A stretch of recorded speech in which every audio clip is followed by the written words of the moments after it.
इसहाक डार के दौर में आर्टिफिशियली कंट्रोल की गई थी इसकी प्राइस, और पीटीआई फिर आई और नई गवर्नमेंट आई, उन्होंने इसको फ्री फ्लोट किया जो असल रेट था। उससे क्या मुराद है कि आर्टिफिशियली कंट्रोल की जाती है इसकी प्राइस, कैसे की? देखें, इसहाक डार साहब की एक अपनी थिंकिंग है इकोनॉमिक मैनेजमेंट की। मैं उनकी थिंकिंग को चैलेंज नहीं कर रहा, लेकिन उनकी थिंकिंग के कुछ एडवर्स इफेक्ट्स भी हैं और उन्होंने कैसे किया ये मैं एक्सप्लेन करूँगा। सबसे पहली चीज़ तो इसहाक डार साहब के दौर में, यानी कि PMLN के दौर में जो बोरोइंग हुई है फॉरेन, अगर 40 अरब 50 अरब जो भी डॉलर, मुझे फिगर तो एग्जैक्ट नहीं इस वक्त याद, लेकिन वट एवर द फॉरेन जो बोरिंग थी उसका ऑलमोस्ट 17% इंजेक्ट किया जाता था इकोनॉमी में डॉलर को स्टेबल रखने के लिए। देखें, again coming back to what I explained earlier कि you understand the price in terms of demand and supply. Dollar की डिमांड बढ़ जाए और सप्लाई ज़्यादा नहीं होगी तो डॉलर स्ट्रांग हो जाएगा।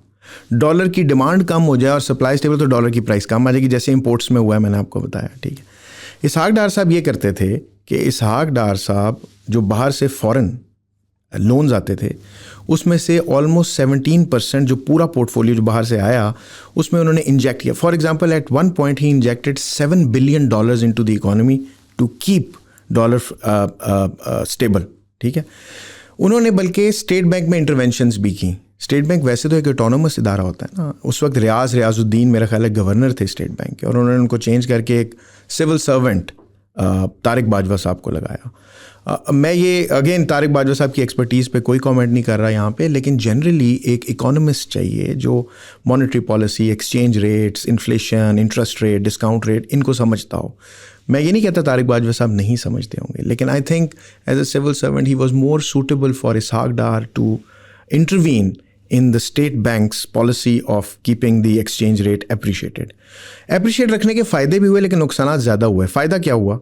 फ़ायदा ये हुआ कि इंटरनेशनल ट्रेड में आपकी इंपोर्ट्स की प्राइसेस स्टेबल रहीं। आप जब डॉलर को और रुपये के पैरिटी को कहीं मेंटेन करेंगे, एक्सचेंज रेट को, तो जब आप बाहर से जो इंपोर्ट्स कर रहे हैं, अपनी आपका मुल्क इंपोर्ट ओरिएंटेड है ना, आप एक्सपोर्ट्स तो ज़्यादा करते नहीं, ट्रेड अकाउंट आपका बढ़ता ही जाता है, ट्रेड डेफिसिट जो है, तो वो आपकी स्टेबल रही और आपकी करेंसी में, आपके मुल्क में जो इंपोर्ट्स आती रहीं वो एक स्टेबल प्राइस पे आती रहीं। तो प्राइसेस, इन्फ्लेशन बेस्ट रही PMLN के दौर में, कंट्रोल्ड 4-5-6%, 4-5-6%। PPP के दौर में भी बुरी थी और PTI के दौर में भी हुई, वो मैं आपको एक्सप्लेन करता हूँ अभी बाद में।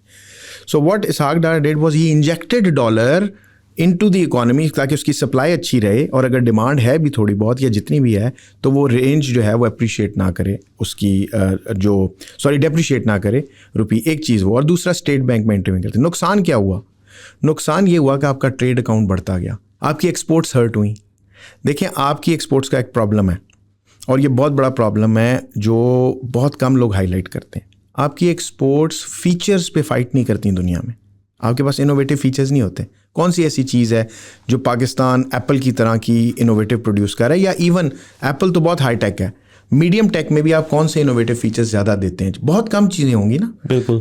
कोरिया को देख लें, सिंगापुर को देख लें, हांगकॉन्ग को देख लें, ताइवान को देख लें, इनकी डिफ्रेंसिएशन पे ये फाइट करते हैं इनके बिजनेसेस। कॉस्ट पे नहीं इतना फाइट करते, कॉस्ट अलग चीज़। ऐसे ही है जो हम कॉस्ट पे बीट करना होता है हमने इंटरनेशनल। तो अगर हम एक्सपोर्ट की प्राइस में, अपने करेंसी की एक्सचेंज रेट में अपनी करेंसी को अप्रिशिएट रखेंगे तो बाकी लोग हमारी डिमांड नहीं करेंगे ना। बिल्कुल। अगर हम थोड़ा सा डीवैल्यू करेंगे तो वो एकदम डिमांड बढ़ेगी बाहर, तो आपकी एक्सपोर्ट्स बढ़ेंगी।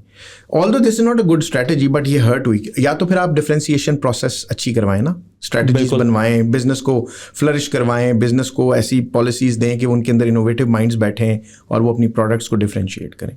तो इसहाक डार साहब का, दूसरा इसहाक डार साहब के दौर में वैसे ही फिस्कल डेफिसिट के इश्यूज भी थे।